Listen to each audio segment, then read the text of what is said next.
আমরা কোরআনটা জানলাম না, কোরআনটা বুঝলাম না, কোরআনটা মানলাম না, কোরআনটা শিখলাম না, কোরআনটা ধরলাম না। একজন প্রতিবন্ধী হয়ে কোরআনের পক্ষে কাজ করে, আর আমি সুস্থ মানুষ হয়ে কোরআনের বিরোধিতা করি। জোরে জোরে বলেন সুবহানাল্লাহ। হ্যাঁ, সুবহানাল্লাহ বলেছেন কেউ? একটু বুঝে শুনে বলবেন। ওয়াজ খালি শুনলেই হবে না। মাঝে মাঝে আমার এক উস্তাদ বললেন, আমি একটু ওয়াজের মধ্যে পরীক্ষা করব, পরীক্ষা নেব। আমি দেখতে চাই আপনারা সারা জীবন ওয়াজ শুনলেন, কেমন ওয়াজে আসর করেছে, কেমন কাজ হয়েছে। উনি পরীক্ষা নিলেন এবং পরীক্ষার পরে আমাদের কাছে যখন রেজাল্ট জানতে চাইলেন, সেই পরীক্ষায় আমিও ফেল করলাম। আর সেই উস্তাদের নাম হলো অ্যাডভোকেট গাজী এনামুল হক। নাম শুনেছেন কি না? নাম শুনেছেন?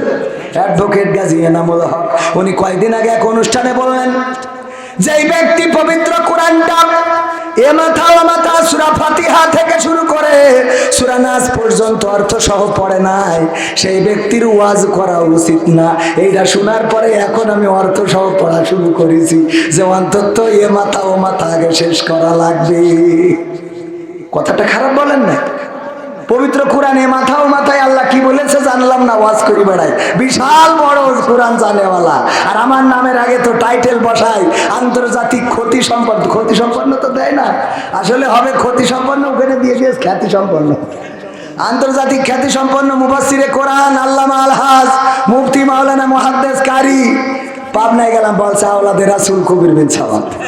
আমি বললাম করিলেন যাক, এর আগে তো ভালো ছিল, এখন যে জায়গায় মেরি দিয়েছেন এ তো একেবারে পুরো আমার পূর্বপুরুষ কোন হিন্দু গোষ্ঠীতে এসেছে তার ঠিকই আপনি আওলাদে রাসূল লাগাই। সত্য বলছি না মিথ্যা বলছি?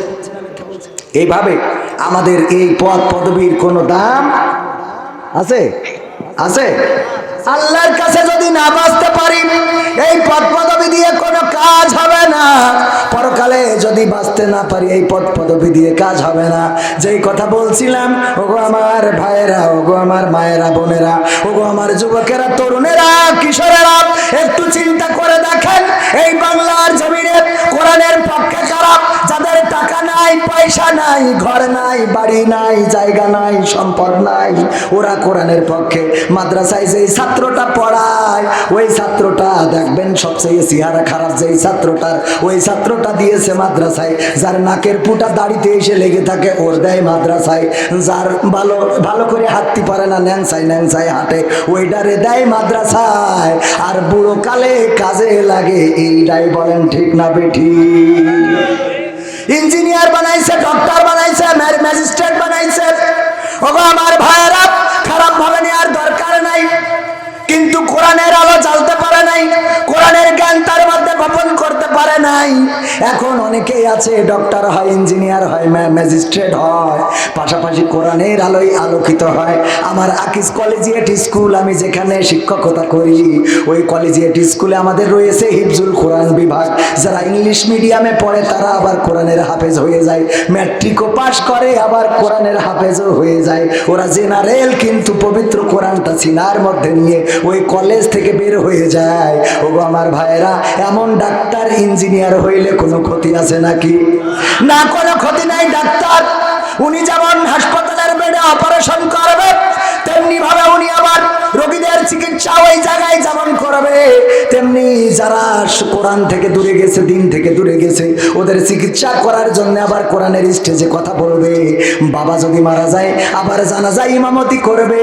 মসজিদে যদি খতিবের দরকার হয়, সেখানে জুম্মায় খুতবা দেবে। এমন ডাক্তার মাস্টারের দরকার আছে না নাই? এমন ডাক্তার মাস্টার গড়ার পরিকল্পনা নিয়ে আমিও ব্যক্তিগতভাবে আগামী বছর 2025 সাল জানুয়ারি মাসে একটি ক্যাডেট মাদ্রাসা করতে যাচ্ছি, যেখানে জেনারেল বিভাগের সাথে হিফজুল কোরআন রাখবো। ওগো আমার ভাইয়েরা, কোরআনের আলো থেকে আমরা দূরে যাওয়ার কারণে দিন দিন আমাদের এই জাতিটা মেধা শূন্য, অজ্ঞ হয়ে যাচ্ছে। এতটাই অজ্ঞ হচ্ছে, এবার ঈদ পালনকে কেন্দ্র করে কম পক্ষে 35 জনের মতো মানুষ বাইক অ্যাক্সিডেন্টে, যুবকেরা ওই গিয়ার দিয়ে গাড়ি চালানোর কারণে অ্যাক্সিডেন্ট করে মারা গেছে। ওগো আমার ভাইয়েরা, এই যে 31 বা 35 জন মানুষ মারা গেল, বলেন তাদের পরিবারে ঈদটা কি আর এসেছে নাকি? ঈদ এসেছে? তাদের পরিবারে ঈদ হয় নাই, এটা কোন কারণে করেছে? এবার আপনি দেখান মসজিদের ইমাম সাহেব অথবা মাদ্রাসার মুহতামিম অথবা হাফেজে কোরআন পিছনে একটা পাওয়ার ব্যাংক নিয়ে এরকম গিয়ার মেরেছে, একটা দেখাইতে পারবেন? গিয়ার মারে যারা, কোরআন জানে না তারা। কারণ যদি কোরআন জানতো, ইসলাম জানতো, আল্লাহ রাসূলের দ্বীন জানতো, জীবন বিধান জানতো, তাহলে জানতো এই সমাজের পরে গর্ব করে চলা যাবে না, অহংকার করে চলা যাবে না। এই মাটির উপরে বড়াই করার কিছু নেই, এই মাটির উপরে অহংকারের কিছু নেই। কবির বিন সামাদের উপরে আব্দুল হাই সিদ্দিকীর শ্রেষ্ঠত্ব নেই, আব্দুল হাই সিদ্দিকীর উপরে কবির বিন সামাদের শ্রেষ্ঠত্ব নেই। আমাদের সবার উপরে শ্রেষ্ঠত্ব কার? আল্লাহর। আর আমরা সবাই তার গোলাম। কি? আমরা সবাই তার গোলাম। সুতরাং আমরা এমন গোলাম হতে হবে যেন মৃত্যুর পরে মরণে হাসিবে তুমি, কাঁদিবে ভুবন, এমন জীবন তুমি করিবে গঠন। ওগো আমার ভাইয়েরা, যখন বাইক এরকম এরকম এরকম এরকম করে চালায় আর কারেন্টের খুঁটিতে ঘা লেগে যখন পড়ে থাকে কেলায়ে, বলেন ওইটা দেখার পরে ওখানে এসে মানুষ কান্নাকাটি করে নাকি? নাকি বলে? বলে আলহামদুলিল্লাহ মরিস ভালোই, শয়তান একটা কুমলো। বলে না? বলে না? আজকালকের